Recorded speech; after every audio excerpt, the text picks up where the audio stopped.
Dearest, gentle Bridgerton fans, welcome to Bridgerton's 2025 Season of Love. We are thrilled to have you here in London, as well as fans joining us from all over the world via the live stream. Today, we will reveal more behind-the-scenes stories from the making of the show and some insight on the upcoming Season 4. As you've all figured out, we are still filming, but we can't wait to share what we are most excited about so far. To start us off, please enjoy this performance from London's Candlelight, the Best of Bridgerton on Strings Quartet. Thank you.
London's Candlelight, the Best of Bridgerton on Strings.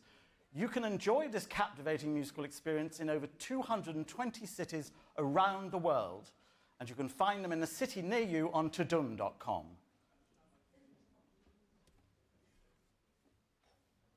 Thank you very much.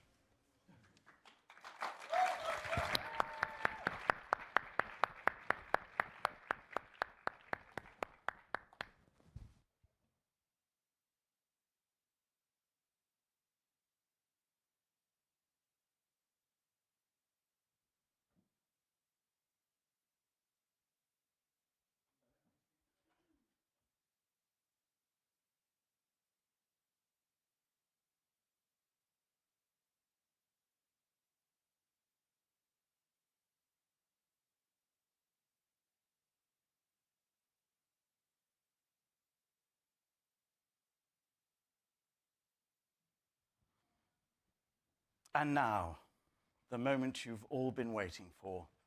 I'm pleased to announce the lady who will be holding court and moderating today's conversation, my dear, dear friend, and the Queen herself, Miss Golda Rosheuvel. Hello, Beth. Hello, darling. You look gorgeous. Thank you, Beth. You too. You scrub up very nicely. Hello. Thank you. Ah, it's just like on set, isn't it? Us hosting this soiree together. Ah, everyone, please give a huge, huge round of applause for my dear friend, Hugh Sachs. So, welcome to our Season of Love global fan event. Together, we're here to celebrate the series that has captured so many hearts and imaginations. Today, we share cherished moments from 3 enchanting seasons and prepare to embark upon tales of romance and intrigue. We are delighted to unveil today's exclusive glimpse into the next tantalizing chapter of Bridgerton. Our warmest welcome and heartfelt thanks to everyone tuning in live from around the world. Please tell us where you are watching from and share in the comments what you are most excited to see next. Now, make haste in bringing out our esteemed panelists and colleagues. Please give a warm welcome from the Ton to Luke Thompson, our Benedict Bridgerton. Yeah. Yerin Ha, our Sophie Beck. Woo!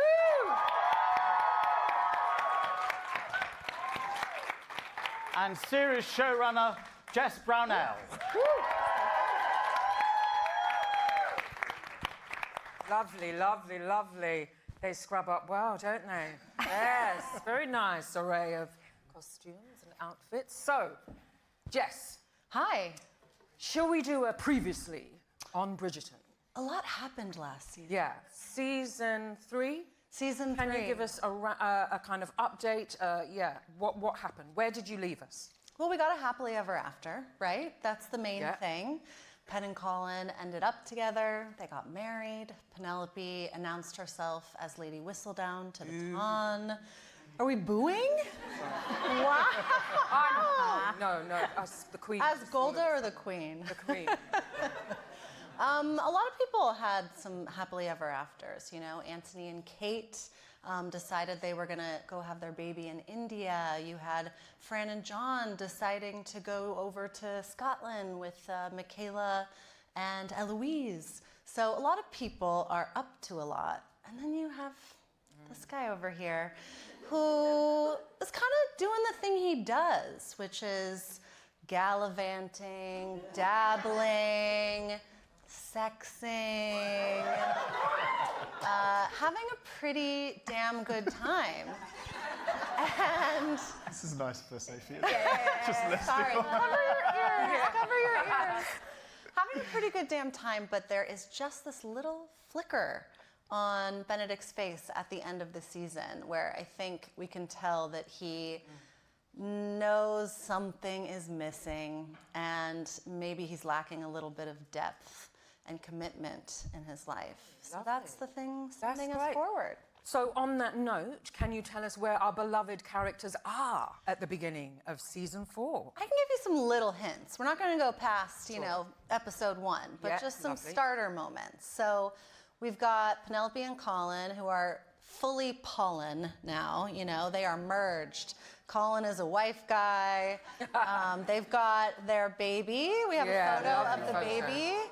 I've debated whether we should drop the baby's name today, but I think Now you've said it. let's Come on, babe. speculate a little bit Okay, more, cool. don't you Okay, think? okay, yeah, sure. Okay, one day You're we'll the drop boss. it. They're pretty happy. Penelope is publicly Whistledown, so you know that's a lot to navigate with Her Majesty the Queen. We've got Anthony returning, Johnny Bailey, which we're very excited about.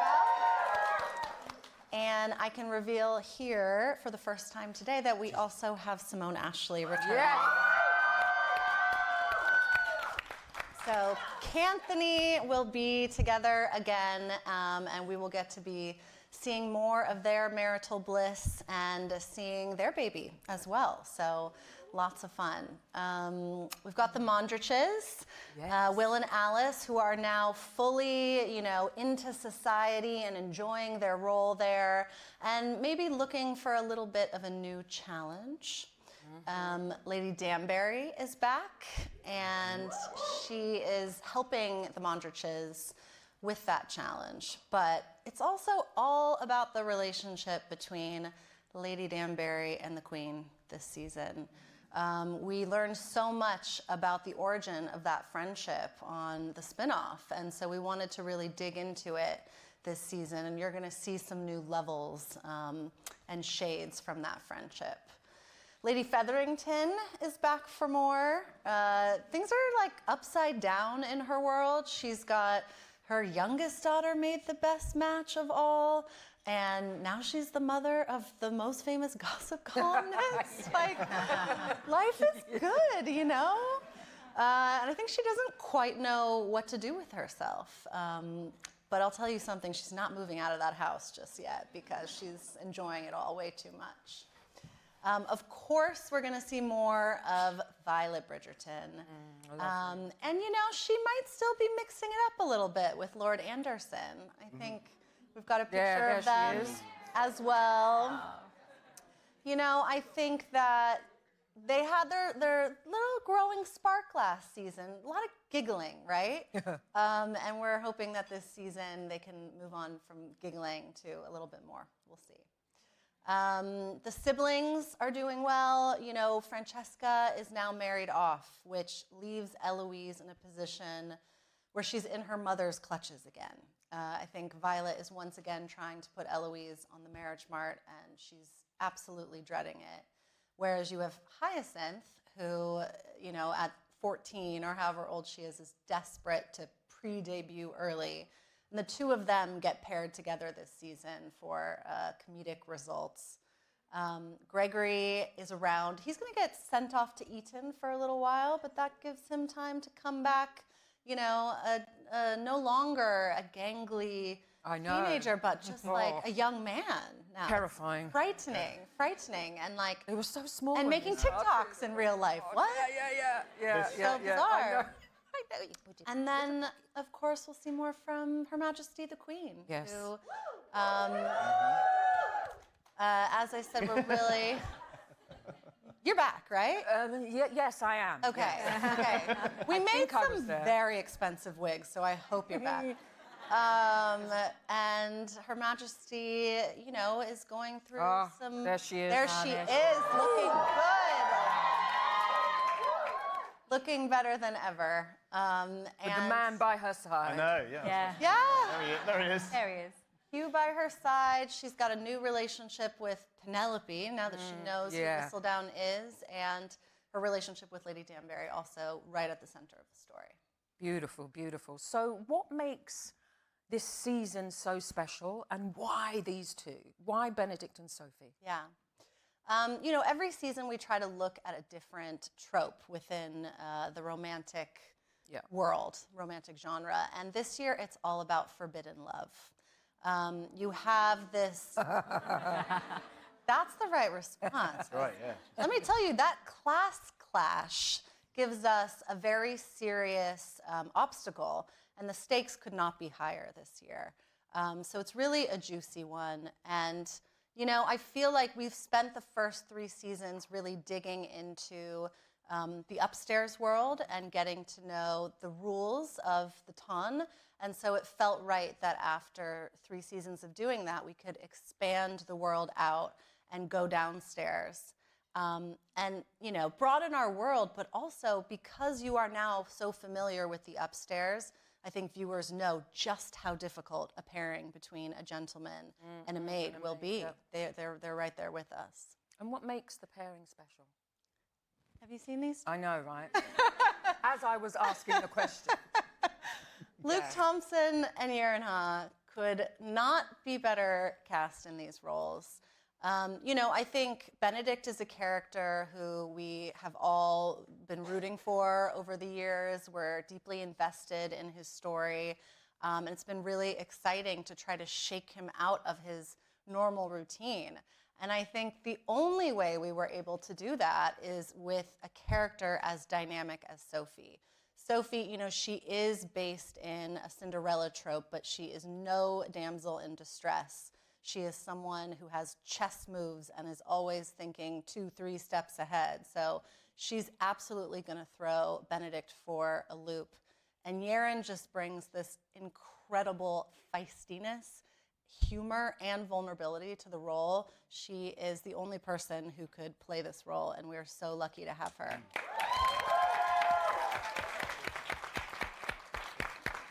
Fantastic. Well, Jess, you could have filled up a whole society page with those updates. Our fans will surely be delighted. Speaking of fans, we want to take this opportunity to acknowledge the fans of Bridgerton. You are all here for this show and our cast around the world, and it truly humbles us all. It's truly an honor to have you all here. For you all, do you sense the excitement of the Bridgerton fans? I get the tip of the iceberg because I'm not online, so I don't feel that probably like a lot of the stuff right now is probably online, but I get just in those little glimpses of meeting people on the tube or in the street, sort of saying, "Oh, it's your season next. I'm really looking forward." Have you got any kind of, the fan experiences, ones that pop to mind? Well, the really quick ones. Weird and wonderful? No, the really quick ones are really nice. Like Yeah. just like on the tube escalator, and someone just sort of just on the way past you says, "You're in Bridgerton. That's amazing." And just go. And you're like, "Oh, Lovely.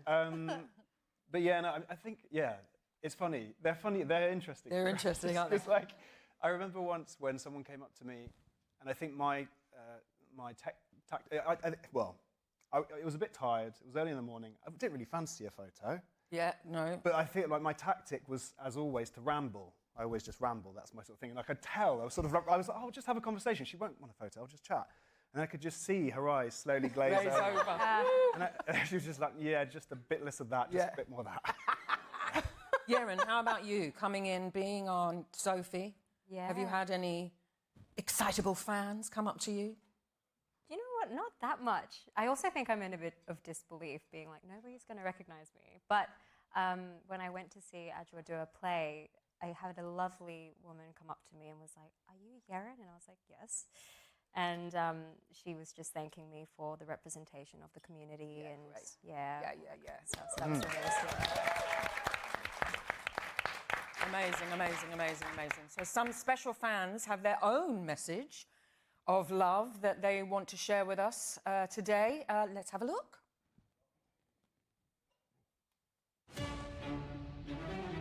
Hey Bridgerton, huge congratulations to the entire cast for another successful season, and best of luck to Luke and Yeren. I'm looking forward to have you as our new season leads. Much love and happy Valentine's from the Philippines. Bye bye. Hi Luke and Yeren, I'm Marianne and I'm a huge fan of yours, and I'm so excited to see Benedict and Sophie's love story in season 4. I'm sure you guys did an amazing job bringing them to life, so thank you for everything. Love you. Hi Luke, hi Yeren. I am so excited for this upcoming season of Bridgerton. It is my favorite in the series and I know you guys will do amazing. Luke, you've been the best Benedict for the past 3 seasons, and Yeren, as soon as you were casted, I knew you were perfect for Sophie. I cannot wait to see the masquerade and what you guys have in store for us. Hi Luke, I'm Yeren. Just wanted to wish you all the best for season 4. It's your season. Pauline was so amazing last season. I am so excited to see what's coming next. Hi Luke, hi Yeren. I am so excited for season 4. I'm excited to finally enter Benefiera and to see Benedict and Sophie's love story unfold. And with you two, I just know it's going to be incredible. You two are going to be amazing and I cannot wait. Happy Valentine's Day to Luke and Yeren. It's now their time to shine. We can't wait to witness another crazy Bridgerton ride. Amazing chemistry, but most of all, it's Bridgerton after all. We can't wait to see those scenes that are going to make us swoon. Hi Luke and Yeren, I just wanted to let you know that the fandom is so excited for Benedi's love story. Your hard work and incredible talent will continue making Bridgerton one of the most successful Netflix series of all the time. We love you and we are waiting for you. Beautiful. That's so beautiful. Thank you all for I'm your the best messages. Benedict. I'm the only one. Yeah, I know. There's no choice. I know. I thought, is there more, Benedict? So now let's chat a little deeper about season 4 with Luke and Yeren. So, my friends, what are you most excited about for fans to see this season? For this one to finally fall in love. Yeah, that's, Yeah. But I think because of that whole upstairs, downstairs influence this season, I do think it's going to bring this kind of new, fresh energy and kind of vibe to the show. And I'm really excited for what the audiences will think. It's wonderful to have characters that have been in the show for a long time. So characters like Mrs. Wilson, or John the footman, and like to really sort of like suddenly get to see a bit more of them. I mean, as in like that shift to be able to have, and also with Hyacinth and Will. Hyacinth and Will is his real name. Gregory. Hyacinth and Gregory. I do that all the time. You know, to sort of really see them, you know, sort of like tiptoeing their way forwards into the middle is really, it's really exciting. And how did you feel first day of filming? Oh, ready to go. Was it a scene between the two of you?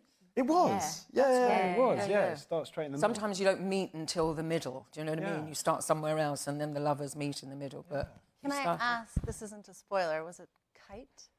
I couldn't possibly say, Jess. It's not something from the book, so I think you could say that word. Was that the first scene you shot? Yeah, Yeah, that is the kite. first. Yeah, kite. Kite scene. Do you know They're gonna pick lots do you of know what birds that now. means? Wow, hidden secrets.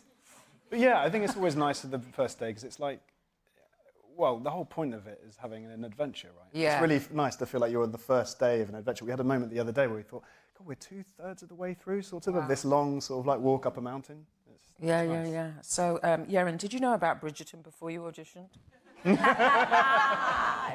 Oh, pressure. No, I think like everyone did. I mean, I just turned on the TV, Netflix, top 10 shows, and then Bridgerton was #1.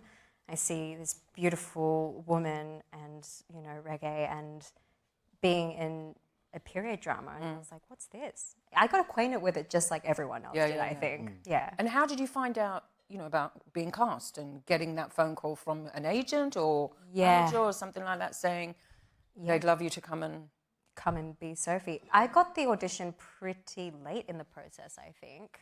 But it was quick. It was like a 2-week process. My agent rang me and was like, you know Bridgerton, right? And I was like, yeah. Just like everyone else does. And then he was like, I need you to send in a tape in 24 hours. Wow. So I was like, all right. And then a few days later, he was like, call back. And then a couple of days after that, he was like, lead with Luke on Zoom. And then, next thing I know, I'm on a plane to London. Wow. Yeah. So that was all in Australia? That all happened in Korea. Oh, my goodness. Went back to Sydney, packed my room, put in storage, and then came to London. Yeah. Yes. Love it. Love it. Yes. So, my darling friend, Luke Thompson. Yes. You're now a leading man. Correct. How does that feel? Have you had any advice from other leading men or leading women in our series? I mean, it's funny, isn't it? Because when I started, everyone, just people outside of the show would say to me, oh, well, you're just going to disappear for 9 months. You know, like it's going to be, you know, it's going to be a huge burden. It's going to sort of like suck loads out of you. And actually, obviously, you know, it is. You do have to give a lot, but you get so much being in the centre of a show like that. You absorb so much of it. So it's just a real, well, it's a privilege to be in the middle of it. It's not at all a burden. And I just think, yeah, it's also really nice, obviously, for the characters, because I feel like as a character, we've got him as a little sort of little musical theme for most of the seasons. Now suddenly you're like, oh, let's write a whole symphony about him. Yeah. And that's really, I think that's really exciting. I mean, in terms of advice, it's funny, like, it's such a personal thing. I always think that about acting generally, like even how, you know, how people act. There are as many ways of techniques of acting as there are actors. And similarly, I think it's such a personal experience being leading this show. And so I was tempted to talk to people, but then I was like, oh, you wanted your own kind of little journey. Yeah. Or big journey. Big journey. Yeah. Odyssey. The Odyssey, yeah. Yeah. Sophie, Yeren, what interested you in the role of Sophie? What interested you about Sophie, about playing her, about delving into this? Well, I think Sophie is this super headstrong character, and she's very independent, but she craves and yearns for love. And just because this man kind of enters her life, she doesn't surrender everything and she doesn't give up everything. There's this sense of self-respect and this dignity for herself. Yes. But I think the most interesting thing for me was the journey of her realizing that being vulnerable and also asking for help isn't a weakness, and that she too deserves love, just like everyone in this room. I think that was a really fascinating point for me. Yeah, lovely. So we have another new photo to show you.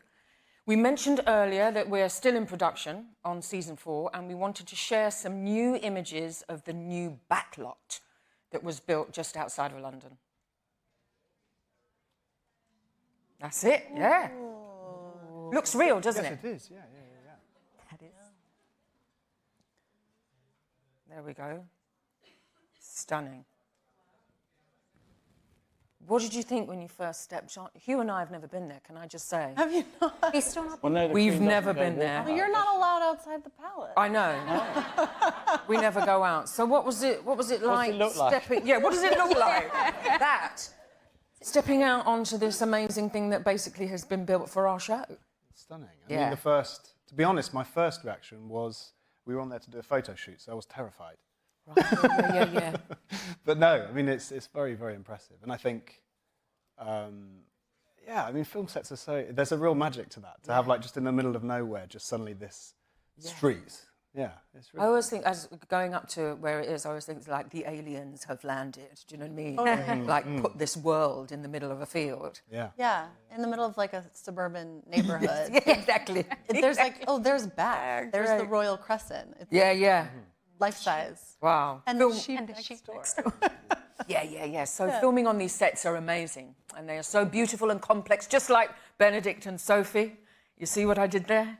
Yes. Yes, I think so. Congratulations. So rude. So, going into the season 4, what was your goal for the love story of Benedict and Bridget and Sophie? Goal. Sure.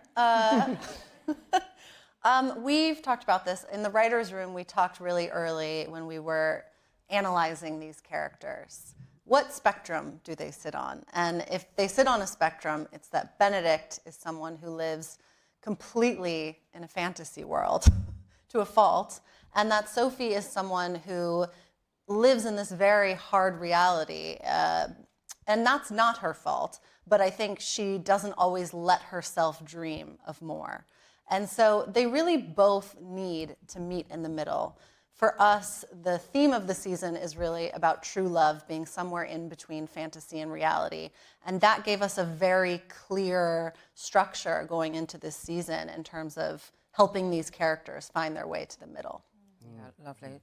Benedict has been through a lot, hasn't he, in these last 3 seasons. How do you think that informs what happens next for him?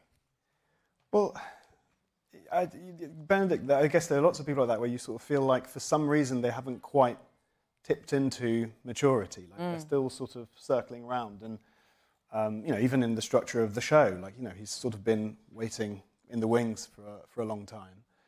And so it's interesting to unpack why that is. And often like those things, you can sort of feel like, is it something is it just bad luck? Or he hasn't met the right person, but also is it something that's blocking him, some sort of, I guess some sort of fear of committing, fear of sort of, fear of commitment, I guess. And also, I think it's always about like wrapping things together, as in like he has a very sectioned out life. He's got his art and he's Benedict at home, and he's Benedict in the Demimonde and all of that. And I think there's a real fear of, I think, what falling in love would be is tying all those things together, which is, a big challenge and probably quite scary for him.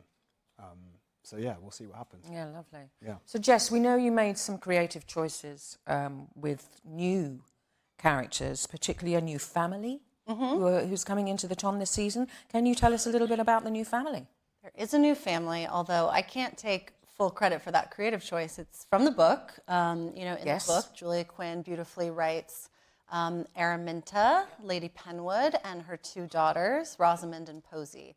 So we've included them in the season. I think... There they are. There they are, looking splendidly adorned. That's by our Araminta in the costume middle, designer. isn't it? Araminta in the middle, played by the wonderful Katie Leung. Michelle Mao, who plays Rosamond, and Isabella Way, who plays Posey. Beautiful, yeah. I think in the book, specifically Araminta and Rosamond are quite villainous characters. They're, some of the biggest villains in the Bridgerton books. They are still villains, absolutely, in our show, but I think there's a difference between meeting a character on the page versus seeing them embodied by, an actor like Katie or Michelle. And so it was really important to us to humanize those characters and understand why are they villains? Why are they making decisions that we might not agree with? you know, and Katie and Michelle bring such humanity and vulnerability to those roles. So while you might not agree with all of their choices, I think you will certainly understand them as people, we hope. And Jeren, what's the dynamic of Sophie living in a household like that? I kind of compare it to like getting an MRI scan. I can't wait. That's not on my bingo card. Let's take about 20 minutes to explain. It's like the floor is yours, Jeren. Thank you. It's like suffocating and claustrophobic. Oh, right, yes. But you like have to do it Yes. to know what's wrong with you, so you can fix the thing. Ah, But, great. you know, and you want to just press that emergency button. That's fantastic. Get me out.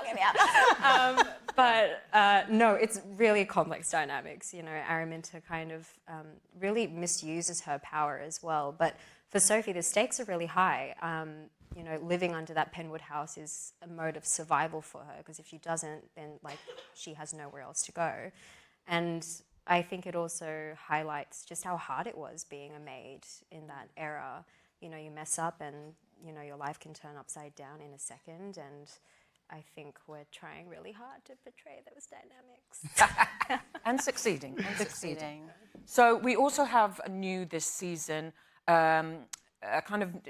we're seeing more of the kind of understairs of the ton, aren't we? Can you speak a bit about the upstairs, downstairs kind of dynamic? Sure. I mean, I think it's the most exciting part of this is what Luke said, which is that we have these fantastic actors who have had smaller roles over the years. You know, you mentioned Mrs. Wilson, Footman John, also Sophie Lamont, who plays Celia, and Lorraine Ashburn, who plays Mrs. Varley in Featherington House. And so we're getting a chance to go downstairs, meet new characters, see new sets, and you really, I think, learn a lot about the upstairs characters from their downstairs characters. So this is in Bridgerton House and is one of our fantastic sets. And, you know, Bridgerton House, even the downstairs, is beautiful and kind of like a dream. Like, I would 100% live in the Bridgerton downstairs. Whereas I don't know, when you go over to, like, Penwood House, to the kitchen, you might not want to. It's not as nice. So that's saying something. You know, it was a good storytelling. Oh, Varley. I love Lorraine. It's a good storytelling device for us, for sure. How do we hope fans at home will feel watching this season? I had a moment when we were doing the read-through. I think there's something about the fairy tale element of it that makes us all sort of kids again. I remember like when we were reading and there's a mention, I don't think this is a spoiler, there's a mention of midnight, right? And I just remember Adjua, who sat next, I think it was Adjua and you actually, I don't know if it was you as well. But suddenly just someone went, midnight. Like just that thing of, you know, like there's so many, it's such a sort of seminal story, that Cinderella thing, that I think I'd love people to just be swept away like that. I think that'd be really... Jeren, what about you? I think they just feel a sense of hope. Yeah. You know, especially now, I think there is a lot of like division, and I just hope that this story just proves that, you know, no matter what race or class or religion or whatever it is, you know, you see the person for who they are, and that, you know, love can combine us together and, unify us.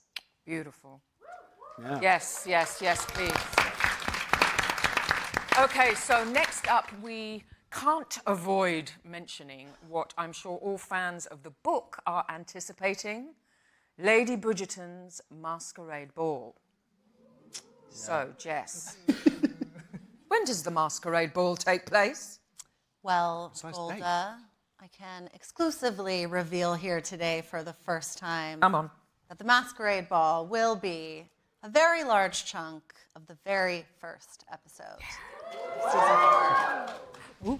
Can you tell us what went into creating that ball? And I know A it's lot. Yeah. I mean, let's talk about Alison Gartshore, our production designer. Let's talk about John Glazer, our costume head, and let's talk about Nick Collins, who has fabulously stepped into hair and makeup this season. The three of them just worked their tushes off Yeah. You know, we had a real vision for the Masquerade Ball. If you guys aren't familiar, you know, this is something that occurred in the Regency period, and the goal was to wear either by costume or concealment to try to hide your identity. So some people would go in proper costume, some people would just try to alter their appearance or wear a mask enough that they could hide their identity. And because of that, people usually would get up to things that they might not normally get up to. The rules were a little bit looser, it was a little bit more frisky.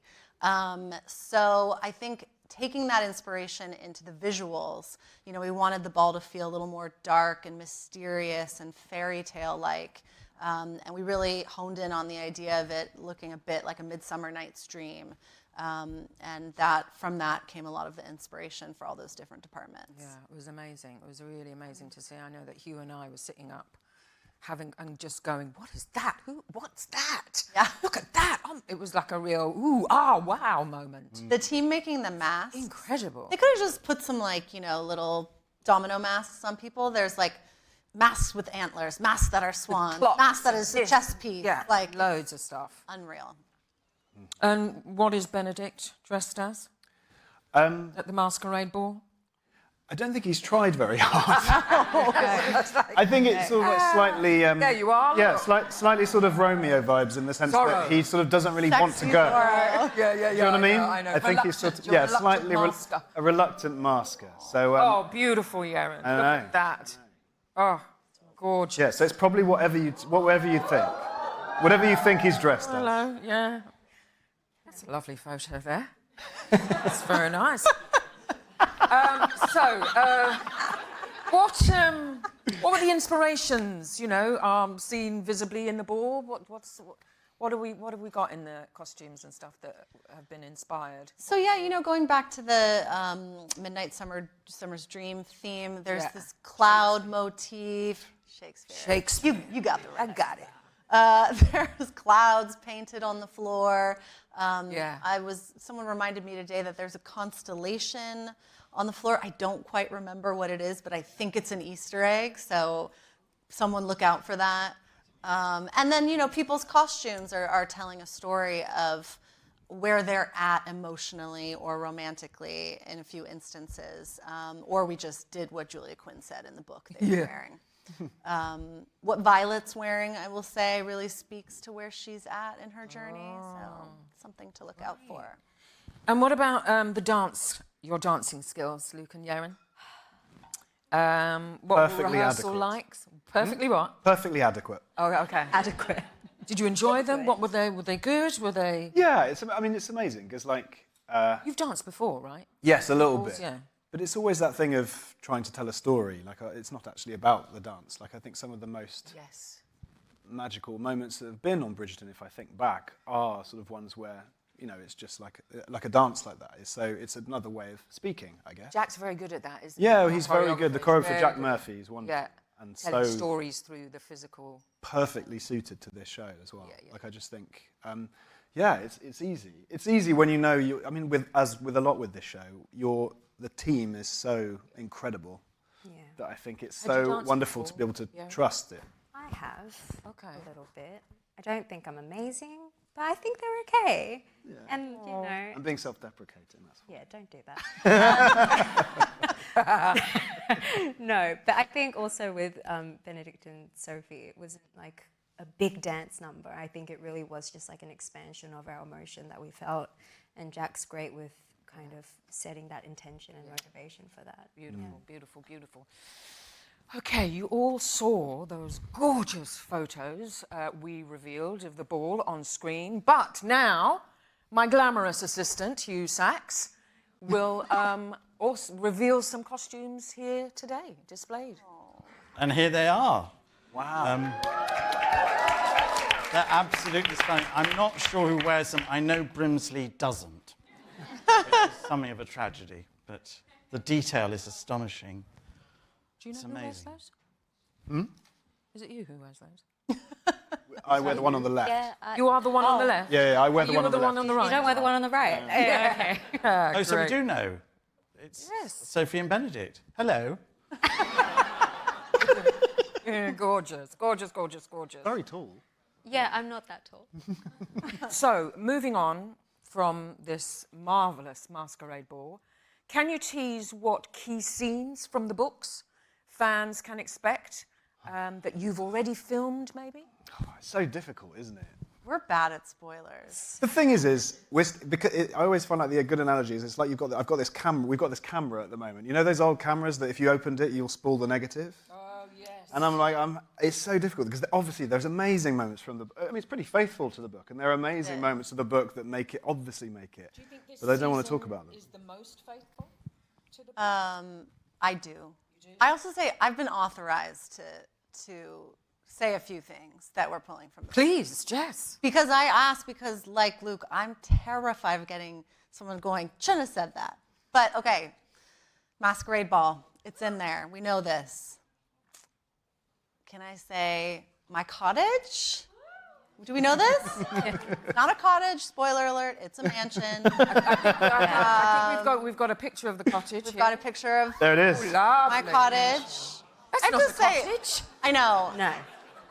This was one of those locations that when our locations team showed us this, I was like, this is exactly how I pictured my cottage. Right. It was amazing. I mean, the whole joke is that it's not at all a cottage. And, you know, maybe within striking distance of that cottage, there's a lake. It's entirely possible that Benedict might want to go for a swim. I don't know. So those things will be in the season. And yeah, I do think that this season is the most faithful to the book. Okay, great. You know, it really lends itself to adaptation, just plot-wise. It's very similar. I think of course, some smaller things have changed. Character motivations, I think especially Benedict is quite different from the book, just in that Luke Thompson brings this wonderful sensitivity and self-awareness to the character. And so in Benedict's story of trying to woo Sophie, I think the character is a bit more delicate and thoughtful, perhaps, about the way he goes about it. Lovely, lovely. And do you have favourite parts of the book series you've seen or we will see in the series? Many. All of it. I will move on. So, I will move on, because I feel that that's a dangerous place to go. So, what other character storylines are you most interested in seeing in the season, and why? I love seeing a lot more of... I forgot their names again. Hyacinth and Gregory. I really know, but it's really nice to see them. It's like, just those little storylines. I find it very moving, actually, seeing them now in the show. And getting them to sort of, bring them into the fold is really, really exciting. And they're doing amazingly. So, They really are. What about you, Jaren? I'm going to say Francesca, Ooh, but I don't think I can say why. Otherwise, I'll get in trouble. Oh, yes. Yeah. You're doing a great job. Well, thank you for entertaining my questions so far. Hugh? Hugh? Yes, I'm here, dear. Come and join us. We've got some other questions. So now your questions were excellent, Oh, but I have some here from fans who've been watching, which are just as outstanding. So, from Julie in Brazil, which character from another period drama would you invite to spend a week in the Bridgerton world? This is like... From another period drama. Another period drama. This feels I'm like so a pop territorial. quiz. I'm like, get out of the way. Stay away. I don't know. I would maybe like to see Mrs. Bennet from Pride and Prejudice and how she and Lady Featherington would get along. Or any of the Bennet sisters, really. I think like one of the Bennet sisters is probably a good friend for Eloise. Yes. Eloise keeps looking for a friend who just is like, I don't care about marriage, and there's one of them in there. Or in Little Women, there's one of them in there, you know? Joe. Yeah. Let's get Joe. Jaren? Does Sherlock Holmes count as a period? Yeah. It could be a 90s period drama. Sherlock Holmes. I feel like him and Whistledown will have a thing. be like this. Oh, I like that one. Yeah. I think the Queen would like that Yeah, one as well, actually. Sherlock. It sounds right, doesn't it? Sounds right, doesn't it? Yeah. Okay, so from Canada, this one is. Favourite line another cast member has delivered that you wish you could have said? Oh, easy for me. That's from Natasha B. from Canada. Varley the Bugs. That's what I was gonna say. Yeah, sorry, Varley the Bugs. But Harriet. Varley the Bug. Yeah, yes. she'd do it. She did it great. I wouldn't touch it, but that's just a good line. Just makes Varley me the laugh. Bugs. Yeah. Anybody else? No? You wrote it, Jess? Daphne! Oh, Yes! I love that one. That's good. Classic. Classic. Yeah. That's really good. Who's next? Me. Oh. So, from Sharon from New York, if your character could pen a column for Lady Whistledown Society papers, what secret or piece of advice would they share with the Ton and why? What do you think your character would think about modern dating culture? I think they'd find it very abstract. I think what's wonderful about the show is it reminds people of a time when, you know, like the whole, in fact, we were talking earlier about dancing, like the whole idea of social dancing, of meeting people in a room, and that all happening in person. I think it's something that a lot of people yearn for, and actually, I think they'd probably find the, you know, dating apps and all of that quite abstract and strange to sort of feel like you'd have to find out about someone through a screen before you actually met them, I think. That's interesting. Although I do think they'd appreciate how quickly they respond. Rather than like waiting. Waiting for weeks. Great. Great. Okay, so from Corinna A. from New Jersey. What is your favourite location to film at? I have to say, without going into much detail, my cottage was pretty. Because there's a whole. I guess we spend a lot of time there. You were there a long time. And it was also the first time that we got to act together. You know, so that was really special. I'm looking forward to people seeing that. Yeah, great. It's a beautiful location. Mine is Wilton. Wilton House was always my favourite. Mm-hmm. Which was the reception? Yes. So the presentation? The presentation. Yeah. Mm-hmm. Beautiful place. That was my favourite. I love how you say that as if we let you film in many places. The Queen is always stuck in the same couple locations. By many locations, yes. By many locations. From Lee in Connecticut, which Regency traditions or foods would you like to see become mainstream in the present day? Foods, none. They're kippers and putting things in gelatin. So pigeon much gelatin. Stew. Yeah. So much gelatin. So much gelatin. Yeah, with all sorts of things in it. Traditions. I agree about balls, though. I think, you know, especially after COVID, I was like, get me in a ball. Yeah. That sounds so good. Yeah. Little dance card, and you kind of like know what the rules are. Shake some booty. Yeah. Mm-hmm. So we have one here from Mexico. How would you describe the relationship between Sophie and her stepsisters? Ruby R. from Mexico. Like an MRI scan. Like I said. Like I said. That's such a great analogy. I like that a lot. From Jenna D. in Pennsylvania. In honour of the upcoming fourth season of Bridgerton, use 4 emojis to describe this upcoming season. I actually want to hear you answer this question, Hugh. He doesn't know what emojis are. Okay. I do now. You did explain what a GIF was. I did, yes. Season 1. Season 1, And then Florence explained what a TikTok was. Right, yes. And so I'm learning all the time, basically. So what would your emojis be? Cake. Good one. Yeah. Well, I 4 cakes. Anything you could put cake. Yeah. Not 4 cakes, but 1 cake. 1 cake. Love hearts? Yeah, I've got a really good one for Benedict. Do you know the emoji with the heart-shaped eyes?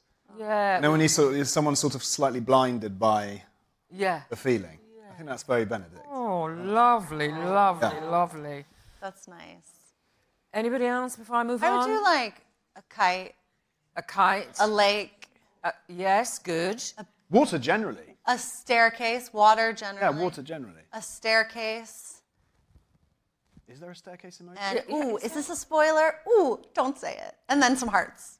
Okay. Okay. Lots of hearts. Moving on. Lots of hearts. Laura M. from New York. How many biscuits do you all eat on set? Take it away. Are they any good? Yeah, I mean, it's dangerous sets because It you is. spend so much time sort of We waiting. have a snack box. don't we? Yeah. I have to get people to take them away. I know, me too. I'm partial to a Kit Kat. Yeah.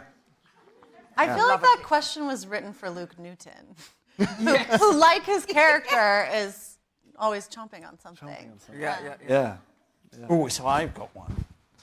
What will Queen Charlotte be up to this season since Whistledown has been revealed? Eva L. from Arizona. What will Queen Charlotte be up to? I think discovering new avenues, new hallways to walk down, new dogs to hold, new friendships maybe, and yeah, there's a vulnerability to her this season that I think will be really interesting to see. Yeah, and she's amazing. Those scenes were breathtaking. It's Gosh. just like... Very good, right? Thank you very much. It was just... My job is done. No, it's the side we've not seen of Charlotte. Yeah. And it's really... And it sends Brimsley into a complete tizzy. And it's really... It's been really beautiful to film. And we did give you guys some new sets this year. We Yes. let you guys out of your same set boxes. Yes, you and, did. Yeah. Marvellous. We have a whole home now in one All place. Queen's World. All Queen's World, that's it. So, we are here today celebrating a season of love. It is, of course, for those that celebrate Valentine's Day. What do you love most about Bridgerton? I think what I love about Bridgerton is that it is entirely on its own terms, as in it is just this thing that everyone sort of can get into, but it's on its own terms. It is it's just flawless. It's perfect. It's just absolutely that. It sort of can't really be compared to anything else. I think that's really it makes it very unique. I think. Yeah. And your short time with us, Yeren. Yeah. What do you love about Bridgerton? Just how much joy it gives people. You know, I think when you see stories about people getting together through all the obstacles and challenges, you just root for them. And I just love how much people love the show and also the people on the show. You know, I love, Bridgerton. So and what do you love about the fans? The fans are great. I mean, they're great. Intense. Yeah. They're like, amazing. how'd you get that It's better photo to of be- me? Yeah, like 10 years It's better ago. to have that, right? It's amazing to have the breadth of fans as well. Like I think, before I was mostly in theatre, and you'd get quite used to performing to 0.0001% of the population, and so suddenly to be in something that, with the breadth of people that see themselves reflected in it, is really, really special. I think. It's amazing. And fans, there are so many ways to express your love of Bridgerton. We've seen how you have shown up at experiences around the globe. And dressed up. Oh, very much so. And speaking of Bridgerton experiences, the musicians you heard this evening are from London's Candlelight, the best of Bridgerton on strings. This captivating musical experience is open in over 220 cities around the world, and you can find a city near you on tudum.com. A wonderful experience, I'm sure. Wow. Thank you, Hugh. Yes, I know. We're going to be winding up now, but it looks as though our fun is coming to an end. The fun isn't over just yet. While we do have to say adieu, before we go, we want to thank everyone for joining us here and to fans all over the world watching live. It was a pleasure sharing more about the work we do on Bridgerton and getting a chance to bring everyone together near and far. However, we do have one more treat for our audience tonight. Jesus. Please find I didn't know we were doing the first sneak peek of Bridgerton Season 4.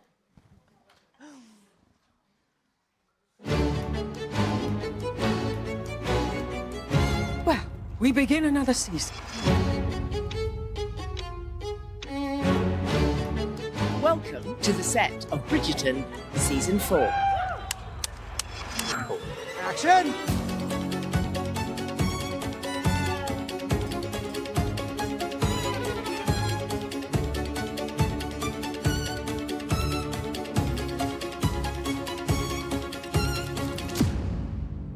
It is a spectacular night.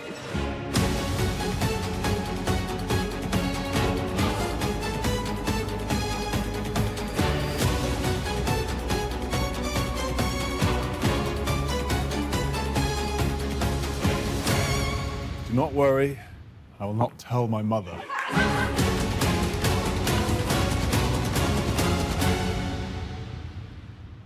Welcome back.